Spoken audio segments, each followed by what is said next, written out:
The Three Spinners. Once upon a time, there was a girl who was extremely lazy. She would never spin, no matter how much her mother nagged her. One day, the mother was so angry that she gave the girl a good beating, and the girl began to cry loudly. Just then, the queen was passing by. Hearing the girl's cries, she stopped and asked the mother what the matter was. The mother was embarrassed to tell the queen that her daughter was lazy and wouldn't spin. Instead, she said that the girl was so fond of spinning that she couldn't stop, and she was afraid the girl would overwork herself. The queen, who loved spinning, was very interested. She said, "If your daughter is so fond of spinning, bring her to my palace. I have a great deal of flax, and she can spin it all for me." The mother was in a bind but didn't dare to refuse the queen. So, she sent the lazy girl to the queen's palace. When the girl arrived at the palace, she was shown to a room filled with mountains of flax. The queen said to her, "Now, start spinning, and you must finish all this flax before you leave."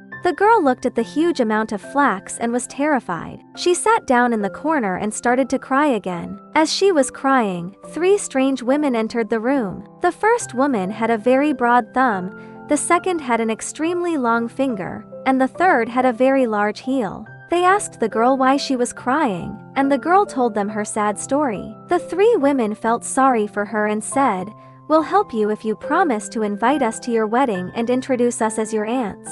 The girl was overjoyed and quickly agreed. Then, the first woman sat down at the spinning wheel and put her broad thumb on the flax. With each turn of the wheel, a great quantity of thread was spun. The second woman ran her long finger along the flax, and it turned into the finest thread. The third woman stamped her large heel on the flax, and it was quickly wound onto the spool. In no time at all the flax was spun into beautiful thread. The girl was very grateful to the three women. She thanked them and remembered her promise. When the queen came to check on the girl's progress, she was amazed to see that all the flax had been spun. She was so pleased that she decided to marry the girl to her son, the prince. The day of the wedding arrived. The girl remembered her promise to the three strange women. She invited them to the wedding and introduced them as her aunts. Everyone at the wedding was curious about these three strange-looking women with their broad thumbs, long fingers, and large heels. During the wedding feast, the guests were very interested in the three aunts. They asked them all sorts of questions. The three women showed off their special spinning skills. The first woman spun thread with her thumb,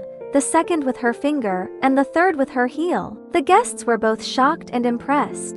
After the wedding, the girl became a kind and hard-working princess. She no longer was lazy. She learned that with the help of friends and by keeping her promises, she could overcome difficult situations. This story teaches us several important lessons. Firstly, it shows that we should not be lazy. The girl's initial laziness got her into trouble, but she was given a chance to change. Secondly, we should always keep our promises. The girl promised the three spinners to introduce them as her aunts at the wedding, and she did so. By keeping her promise, she maintained a good relationship with them. Finally, it tells us that true friends can come in unexpected forms. The three strange-looking women with their odd physical features were the girl's saviors in her time of need. So, in life, we should be kind to others, and when we face difficulties, we may find help in the most unexpected places.